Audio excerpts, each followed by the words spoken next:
Hey folks, I am Kevin Iole. Welcome to Yahoo Sports. And my next guest needs no introduction, the heavyweight champion of the world, Anthony Joshua. AJ is going to be fighting on December 12th, Kubrat Pulev. And I guess for a change, in front of some fans. So how about that? What's that going to be like for you, AJ, having fans back at a fight? It's going to be a new experience for a lot of boxers. Yes, exactly. So it's been about 12 months since I've been back in the ring. Even though there are fans allowed in attendance, it's not to its full capacity. We're already down 1,000 fans. It'd be nice, it'd be intimate. This time around, it feels like I can't get lost in the crowd. So normally I'm used to fighting in front of tens of thousands of people. So, I'm not concentrating on that many people. It's just tunnel vision. But when there's only 1,000 people in there, it's like you can see everyone in the arena. Certain voices are going to stand out over others. I'm going to be able to hear everything in there. So it's going to be intense, but it's going to be nice for the 1,000 people in there because it'll be intimate. And it will be a good fight, I'm sure.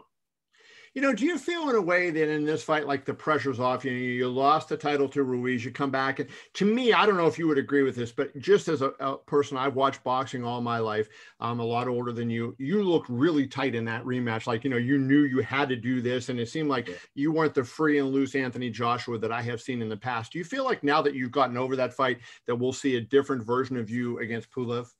You're 100% correct.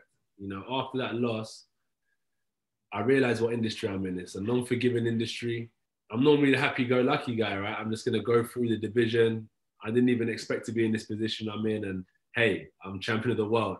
Then I lost and I got to see what it was like from the other side of the pond of what it meant to be heavyweight champion of the world. I was watching Andy Ruiz lapping it all up and I said, I really want some of that.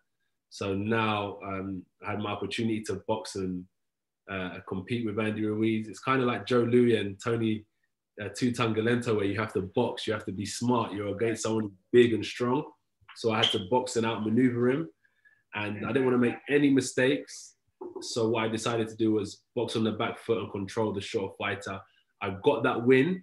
And in a way, right, we had the fight scheduled for June 20th. Right. So that would have been me straight back after Saudi. December 7th, straight back into training camp around January, and I would have been working to a deadline. But having this fight pushed back to December the 12th, from that loss, where I lost to Ruiz and I had to fight him again, it gave me a chance not to work to a certain opponent, not to have to work to a certain deadline, but just to work to improve myself mentally, tactically, and physically. So I've had a nice period where I've just dedicated myself to the gym, and the gym dedicated itself to me.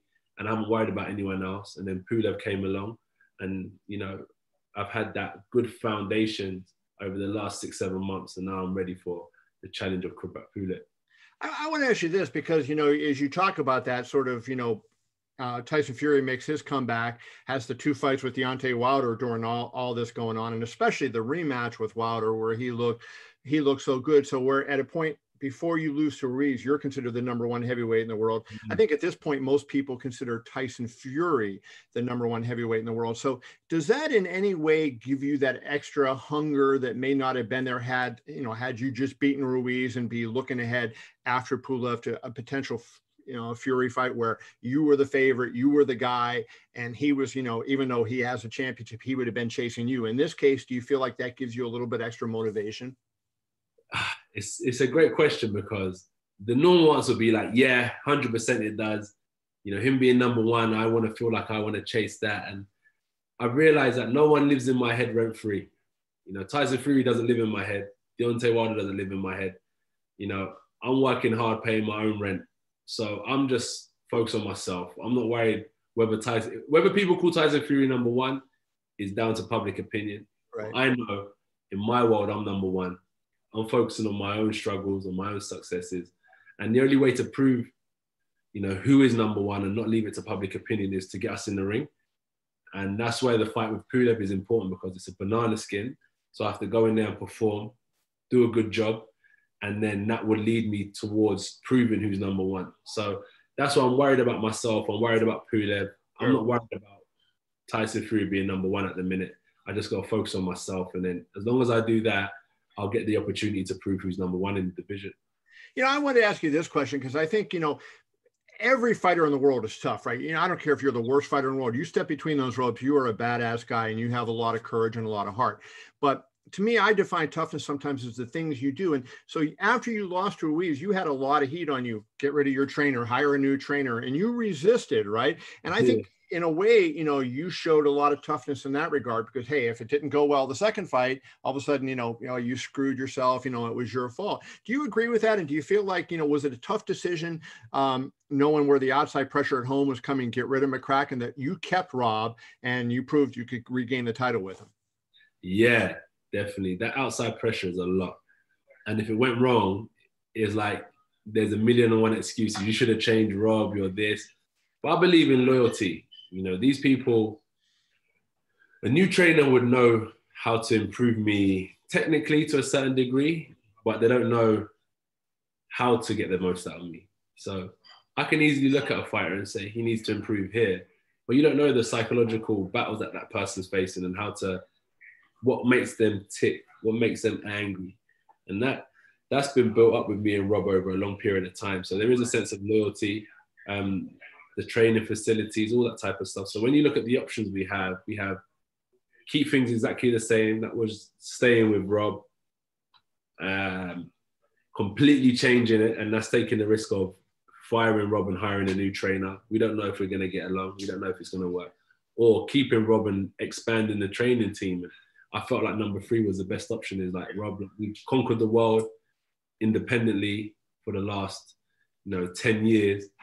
I think it's time that we expand our horizons and bring on some more comrades, bring on some more soldiers, and see what we can learn from these different, war veterans, because fighting is war. So we brought on some more soldiers, some more generals, and they've definitely taught me a few more tricks.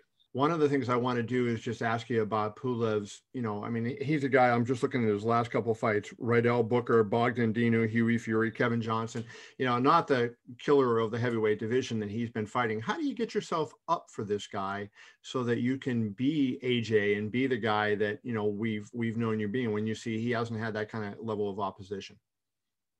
I actually respect him. That's the thing. I actually have a level of respect for him. Not as a person, because I don't know him, but as a fighter, I have a level of respect for him, because he's been in with Klitschko, even though he got beat. But it takes a man to get there, even though he hasn't had like the Povetkins on his record.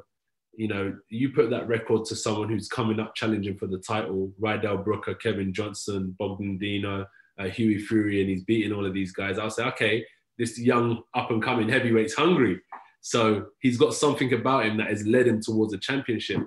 And I believe when someone challenges for the championship, they come 25% better than what we've seen. It's just naturally, that natural instinct of I'm fighting for the... Yeah. So I just can't underestimate this guy. And remember, I've lost before, and I never want to lose again. And that goes to the Tyson Fury question. I want to compete with him one day. So the only way to prove who's number 1 is by getting past Pulev and then having the opportunity to compete with him. And that's how I'll go about proving who's number 1. Well, that'll be a huge fight down the road on Saturday, on December 12th, on DAZN here in the U.S. This man, Anthony Joshua, defends the belts against Kubrat Pulev. AJ, I appreciate you. Good luck as always. I appreciate you. Thanks for being a true lover of the sport of boxing. I like speaking to people like you, so have a good day. Thank you, brother. Be well.